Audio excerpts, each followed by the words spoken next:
We're in our sixth week of our Epiphany series.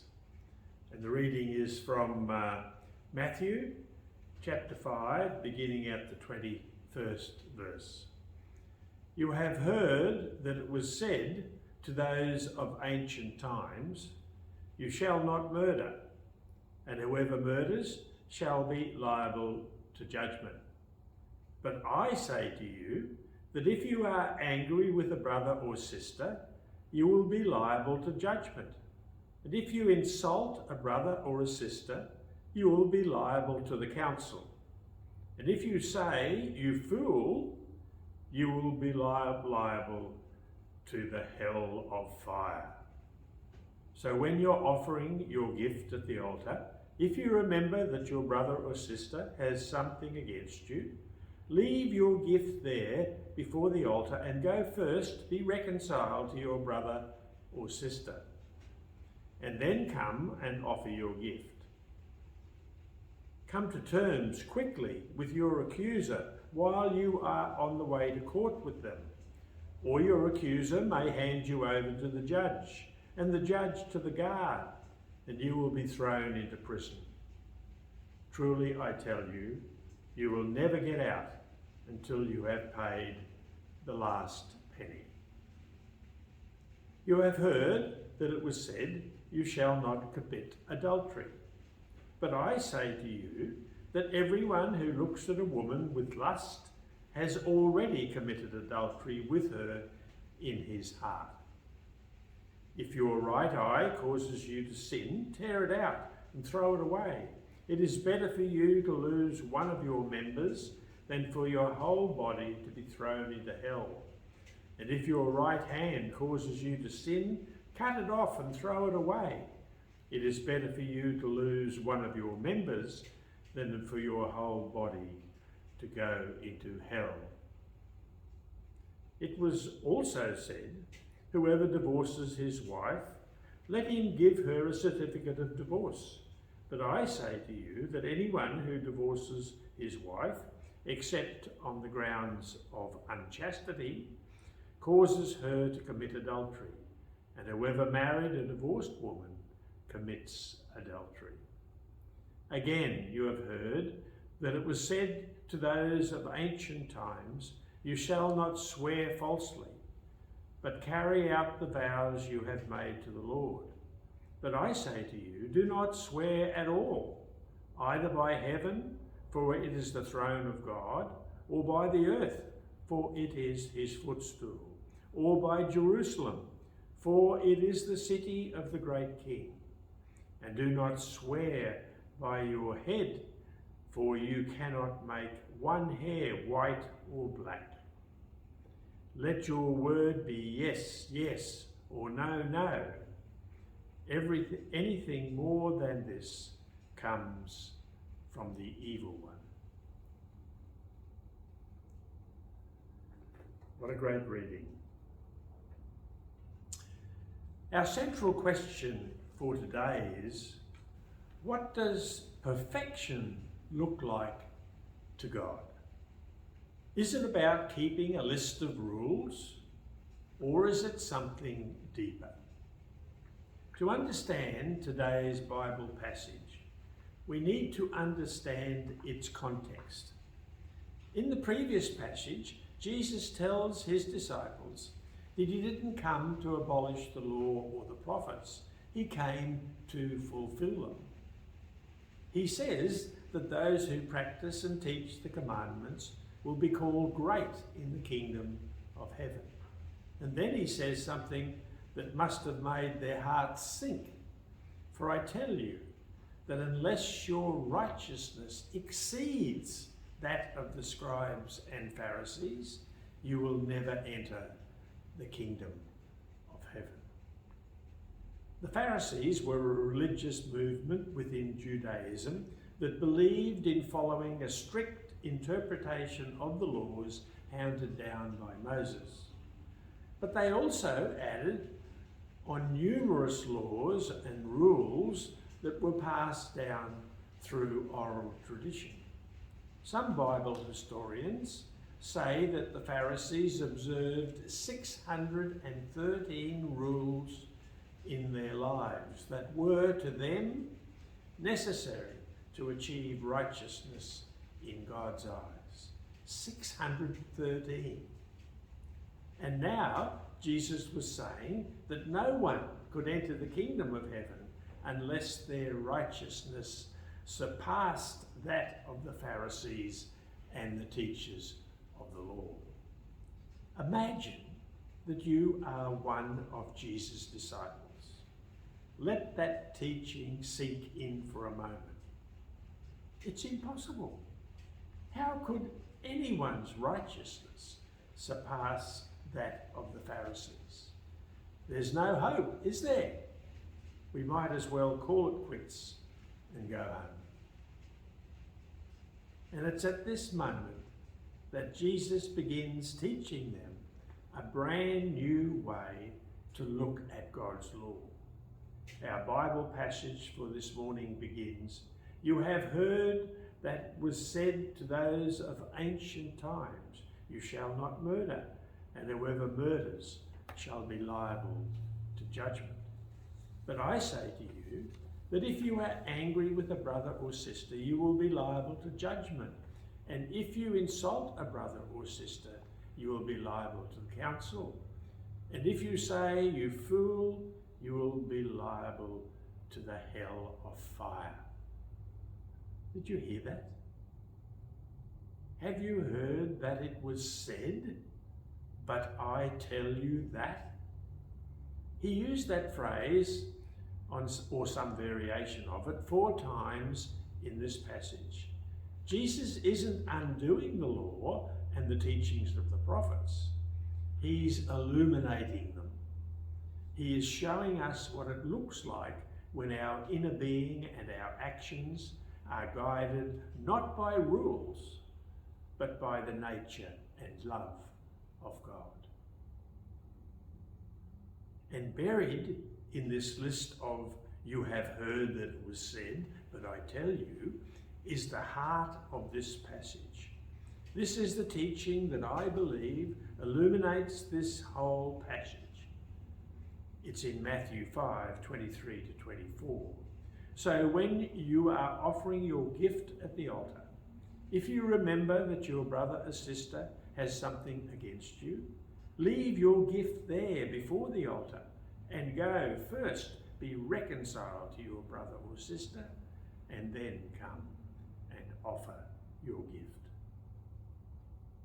I don't think these 2 verses have anything to do with proper worship or sacrifices.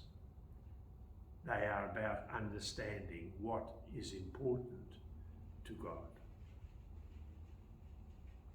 In this passage, Jesus is emphasizing our sacred worth in God's eyes. We are being made in the image of God. Anything that violates that image of God within us is sin. At their most fundamental level, sinful actions are rooted in our inability to appreciate the sacred worth of those around us. Read Matthew 5:21 to 27 through the lens of upholding the sacred worth of human beings.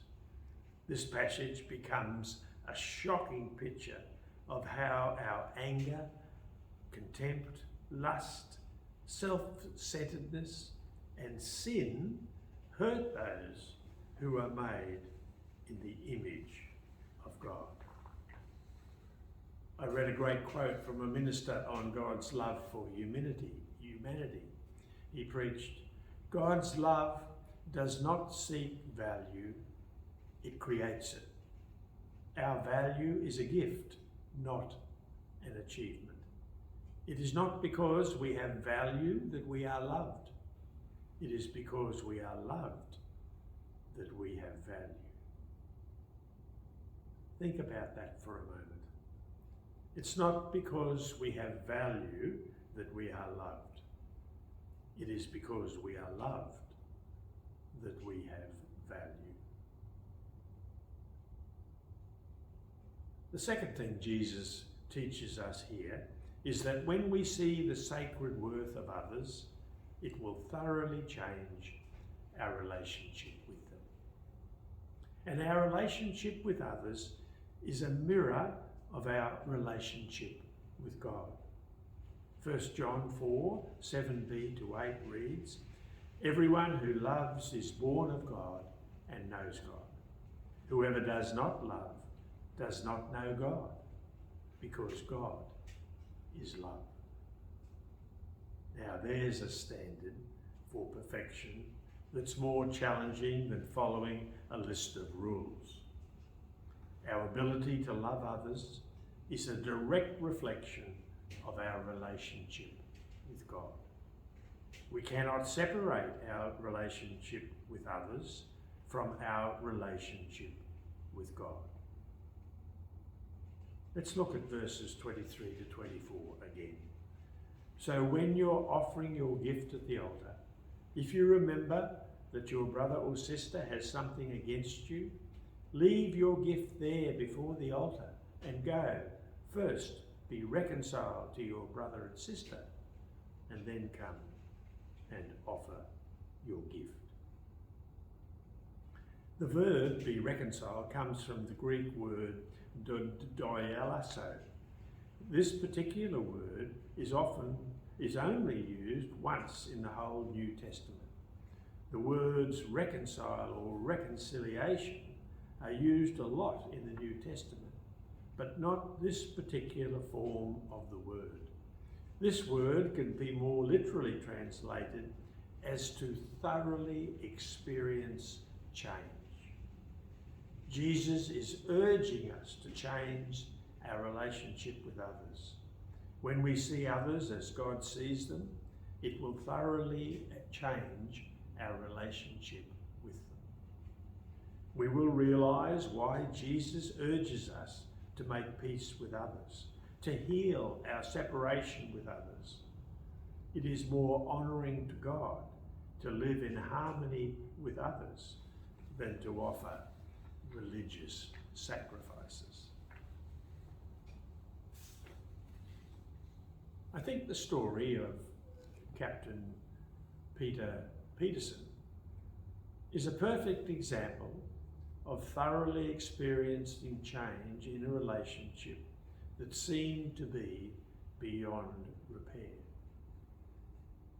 On September the 6th, 1966, Captain Peterson and his co-pilot were shot down while on a bombing run over Hanoi, Vietnam. Peterson was captured by Viet Cong soldiers and held in a prisoner of war camp. For 6.5 years, he endured bouts of solitary confinement and torture. It's no surprise that Peterson reports this treatment led him to hate the Vietnamese people. And as he says, "I hated the Vietnamese so much during my captivity, it was almost like I had used up all the hate I had." But when he was released from the prisoner of war camp in March 1973, he says he left hate at the gate. Peterson retired from the Air Force in 1981. A friend of Florida State University asked Peterson to head up a new mental health treatment program at the Dozier School for Boys, a juvenile detention facility. The treatment program reduced reoffending rates and was well received by the boys. A friend asked Peterson what he said to the boys to get them to change their behaviour. The man assumed that Peterson told them about his war experiences to show them how tough he was and that they had nothing to complain about. Instead, Peterson said, "I believe there is love in everyone, and my job was to search in their hearts and find where that love was. I tried to show them the goodness in the world and how with goodness and compassion they could turn things around. About this time, at the Dozier School for Boys, Peterson served 3 terms as a US congressman, representing the Florida district. Then in 1997, he was asked to serve as the first post-war US ambassador to the Socialist Republic of Vietnam. Can you imagine returning to a country where you were held captive and tortured for 6.5 years? Can you imagine being assigned the job of building harmonious relationships between countries that had once been enemies? As an ambassador, Peterson committed himself to creating reconciliation between the US and Vietnam. He met with representatives from all 54 ethnic groups in the country. He travelled extensively through Vietnam, eating local food at street cafes, talking with average citizens, searching for ways to improve Vietnam's economy and create trade opportunities between the 2 countries. He negotiated the US-Vietnam bilateral trade agreement, which gave the Vietnamese economy a major boost.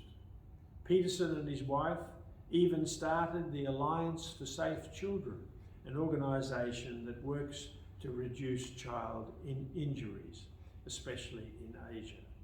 Because such a large number of child deaths are caused by drowning, the Alliance puts a special emphasis on swimming, water safety, and CPR classes for children and teens.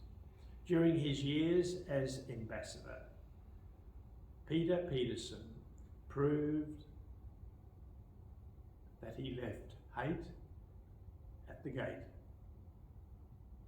He dedicated himself to the good of the citizens and country of Vietnam, and he made a lasting impact on their society, all because he was determined to be reconciled with them.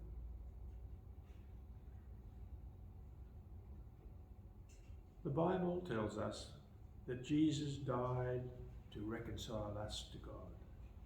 And if we are new creations in Christ, then we are supposed to carry the wonderful message of reconciliation to others. In 2 Corinthians 5:17 to 21, Jesus gave his life for the sake of reconciliation. That tells you how important it is to God. Consider how many of our sins, greed, lust, prejudice, injustice, anger, and violence are rooted in our inability to see the sacred worth of others. Our separation is a spiritual issue that matters more to God than our religious rituals. Do we want to honour God and heal that separation? Then be reconciled in our relationships with others. Thoroughly change the way we see them, the way we treat them, and this reconciliation will show the world the truth of Jesus.